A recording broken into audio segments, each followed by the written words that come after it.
इतिहासले बिर्सन नसकेका विख्यात तानाशाहहरू। नेपालमा मात्र होइन, नागरिक स्वतन्त्रता र मुक्तिको आकाङ्क्षामाथि विश्वव्यापी रूपमा नै अतिक्रमण हुँदै आएको छ। सत्ताको स्रोत र साधनलाई आफ्नो निजी सम्पत्ति बनाएर देशलाई बन्धक बनाउन इतिहासले बेला बखत त्यस्ता तानाशाहहरू जन्माउँदै आएका छन्। त्यस्ता तानाशाहहरूले देशको आन्तरिक राजनीतिमा मात्र होइन, विश्वव्यापी रूपमा नै नागरिकहरूमाथि दमनको अस्त्र उठाउने गरेका छन्। विश्वका शक्तिशाली मुलुकहरूमा जन्मिएका तानाशाहहरू आफ्नो विवेकद्वारा चल्ने गरेका छन्। यद्यपि यो विवेक नागरिक स्वतन्त्रता र देशको हित विपरीत हुने गर्दछ। तर साना मुलुकहरूले जन्माउने तानाशाहहरू कठपुतली हुन्छन्। उनीहरू आफ्नै विवेकले चल्दैन। उनी त केवल शक्ति राष्ट्रको हित रक्षाको खेलौनाका रूपमा आफूहरूलाई कठपुतलीका रूपमा उभ्याउँछन्। नेपालमा संसद विघटन गर्ने केपी शर्मा ओली जस्तै विश्वले त्यस्ता तानाशाहहरूबाट पटक पटक शास्ति भोगेको छ। त्यस्ता केही तानाशाहहरू यस्ता छन्। हिटलर 20 अप्रिल 1989 मा अस्ट्रियामा जन्मिएका जर्मन राजनीतिज्ञ तथा राष्ट्रिय समाजवादी जर्मन मजदुर पार्टी नाजीका नेता थिए। उनी विश्वका क्रूर शासकहरूमा गनिन्छन्। उनी सन् 1933 देखि सन् 1945 सम्म जर्मनीका चान्सलर तथा 1934 देखि 1945 सम्म नाजी जर्मनीका शासक थिए। हिटलर नाजीवाद तथा दोस्रो विश्वयुद्ध सुरु हुनुका केन्द्रीय पात्र थिए। उनी पहिलो विश्वयुद्धका अनुभवी थिए। उनले सन् 1919 मा राष्ट्रिय समाजवादी जर्मन मजदुर पार्टी नाजी पार्टीको सदस्यता लिए तथा सन् 1921 मा सोही पार्टीको नेता बने। सन् 1923 मा उनले एक कुको असफल प्रयास समेत गरेका थिए। सोही असफल कुको कारण उनी जेलमा परे, जहाँ उनले आफ्नो संस्मरण मेरो सङ्घर्ष लेखे। सन् 1924 मा जेल मुक्त भएपछि उनी वर्साइल्सको सन्धिको कडा आलोचना गरी तथा बृहत जर्मन, विशेष गरी भाषिक कारणले यहुदी विरोधी र कम्युनिस्ट विरोधी गतिविधिमा लोकप्रियता हासिल गरे। सन् 1933 मा जर्मनीको चान्सलरमा नियुक्त भएपछि गणतान्त्रिक जर्मनीलाई नाजी विचारधारामा आधारित एक दलीय अधिनायकवादी निरङ्कुश शासकका रूपमा रूपान्तरण गरे।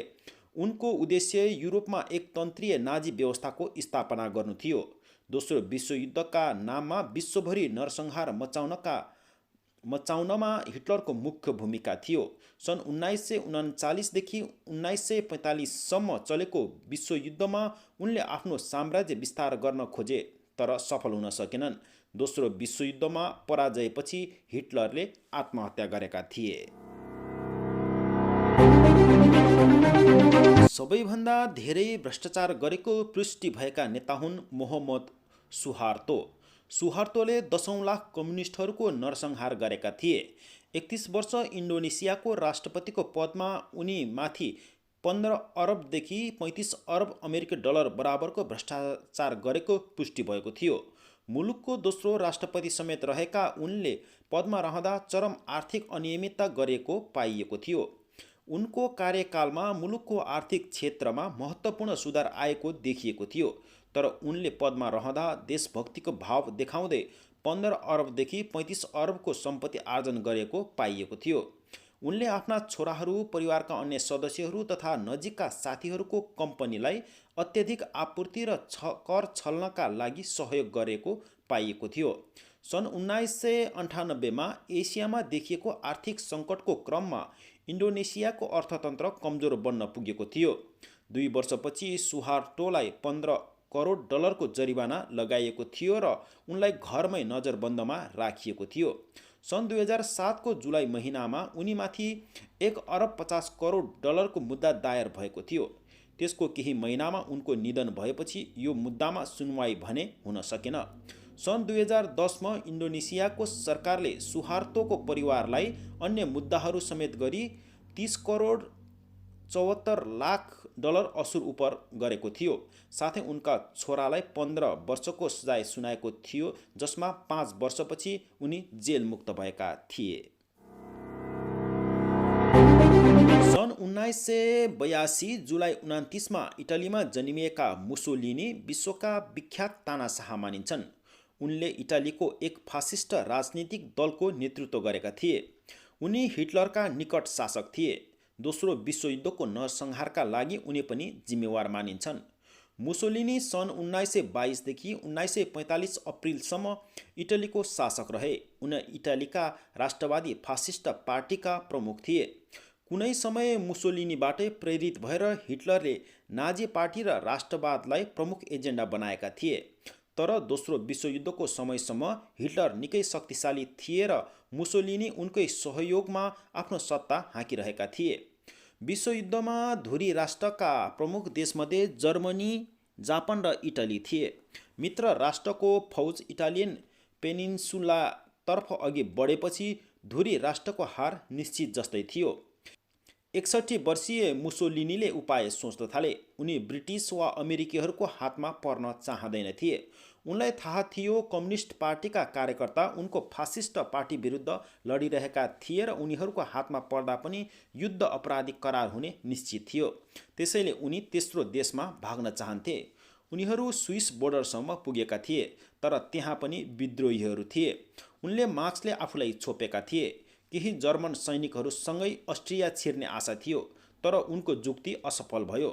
विद्रोही कार्यकर्ताले उनी र पेटाकीलाई खोजी छाडेर गोली हाने। त्यसपछि जहाँ उनीहरूको शवलाई ट्रक मार्फत मिलान पठाइयो, जहाँ उनीहरूलाई सबैले देख्न सक्ने गरी सार्वजनिक स्थलमा उल्टो गरी झुन्ड्याइएको थियो। सन् 1946 जुन 14मा जन्मिएका ट्रम्प अमेरिकाका 45औं राष्ट्रपति भए। अर्थशास्त्रमा स्नातकोत्तर गरेका ट्रम्प राजनीतिमा भने मुडी र क्रूर शासकका रूपमा आफूलाई दर्ज गराएर विदा भए। अमेरिकी राष्ट्रपति निर्वाचनको इतिहासमा ट्रम्प नै यस्ता राष्ट्रपतिमध्ये एक हुन् जो दोस्रो कार्यकालका लागि निर्वाचित हुन नसकी घर जानेछन्। ट्रम्पले आन्तरिक राष्ट्रवादलाई बलियो बनाउने नारासहित 45औं राष्ट्रपतिमा निर्वाचित भएका थिए। तर निर्वाचित भएदेखि नै उनले विवादास्पद काममा हात हालेका थिए। मेक्सिकोको सिमानामा पर्खाल लगाउन, आप्रवासीहरूलाई देश निकाला गर्न र उनीहरू विरुद्ध कठोर कानुन बनाउन उनले चालेको कदम भने सफल हुन सकेन। आफ्नो कार्यकालमा ट्रम्प यति धेरै आलोचित भए कि विश्वभरि उनी हाँसोको पात्र बने। कसैले मूर्खहरूको उदाहरण दिनुपर्दा ट्रम्पको नाम लिने विश्वव्यापी परिस्थिति बन्यो।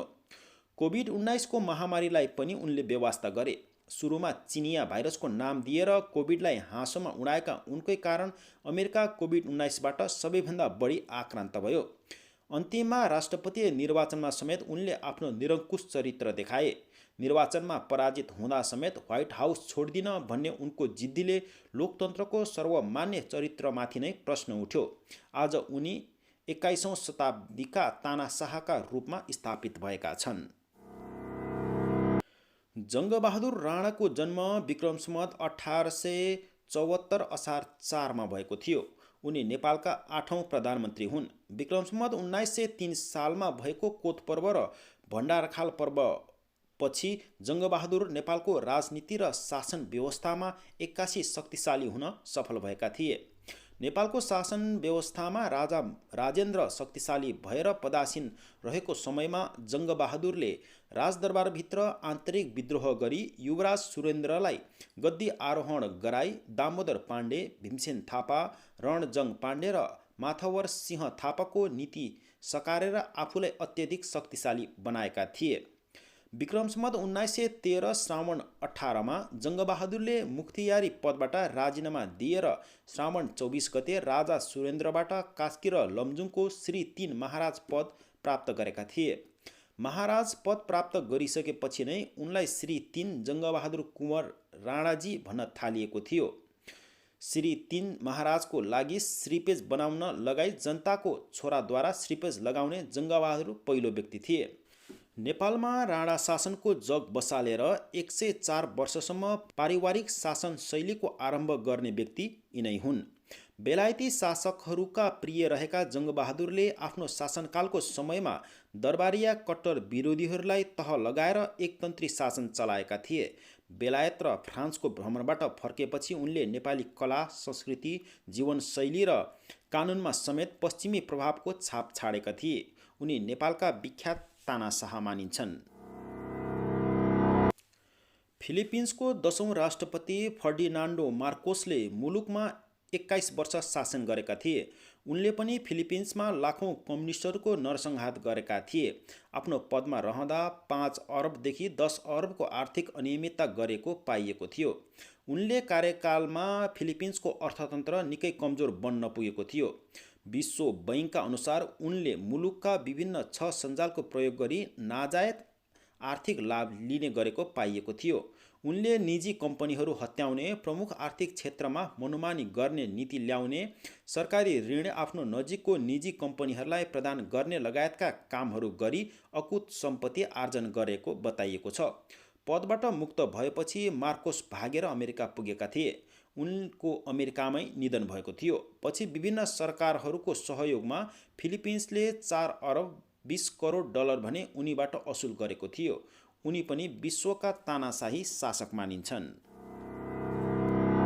मोबुटु सेसे सेकोले 32 वर्ष कङ्गोको शासन गरेका थिए। पटक पटक मुलुकमा कु गरी उनले शासन आफ्नो हातमा लिएका थिए। उनको कार्यकालमा कङ्गो थेक्नै नसक्ने महँगीको मारमा परेको थियो। साथै अर्थतन्त्र पनि निकै कमजोर अवस्थामा पुगेको थियो। उनले पदमा रहँदा 4 अरबदेखि 5 अरबसम्मको अवैध सम्पत्ति आर्जन गरेको पाइएको छ। उनी सबैभन्दा भ्रष्ट अफ्रिकन नेतामा गनिने गर्छन्। सन् 2009मा स्विजरल्यान्डको मोबुटुको 66,80,000 डलरको सम्पत्ति कङ्गोलाई दिएको थियो। जति बेला मोबुटुका छोरा मुलुकको उपप्रधानमन्त्री थिए। सहकार्यको अभावमा यो कोष मोबुटुको परिवारलाई प्रदान गरिएको थियो। उनी पनि विख्यात तानाशाह मानिन्छन्। प्रधानमन्त्री खड्गप्रसाद शर्मा ओलीको जन्म विक्रमसम्म 2008 साल फागुन 11 गते भएको थियो। उनी 2072 साल फागुन 3 गते नेपालको 41औं प्रधानमन्त्री भएका थिए। तात्कालीन एमालेको 2071 सालमा सम्पन्न राष्ट्रिय महाधिवेशनले उनलाई पार्टी अध्यक्षमा निर्वाचित गरेका थिए। 2072मा नयाँ संविधान जारी भएपछि उनी नेपालको प्रधानमन्त्रीमा निर्वाचित भएका थिए। प्रधानमन्त्री बन्न आफूले गरेको सहमति नमानेका उनले संसदको दबावपछि उनले 2073 असारमा सरकारबाट राजीनामा दिएका थिए। 2074 फागुनमा दोस्रो कार्यकालका लागि प्रधानमन्त्रीमा निर्वाचित भएका उनले 2077 पुस 5 गते संसदको विघटन गरेका छन्। ओली गणतान्त्रिक व्यवस्थामा संसद विघटन गर्ने पहिलो प्रधानमन्त्री हुन्। उनको कार्यकालमा देशमा भ्रष्टाचारका ठूला काण्डहरू भएका छन्।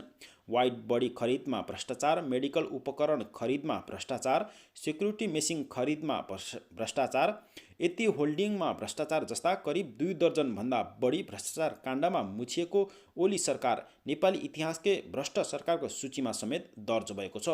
यो कुराको पुष्टि ट्रान्सपरेन्सी इन्टरनेसनल नेपालले आफ्नो प्रतिवेदन मार्फत सार्वजनिक गरिसकेको छ।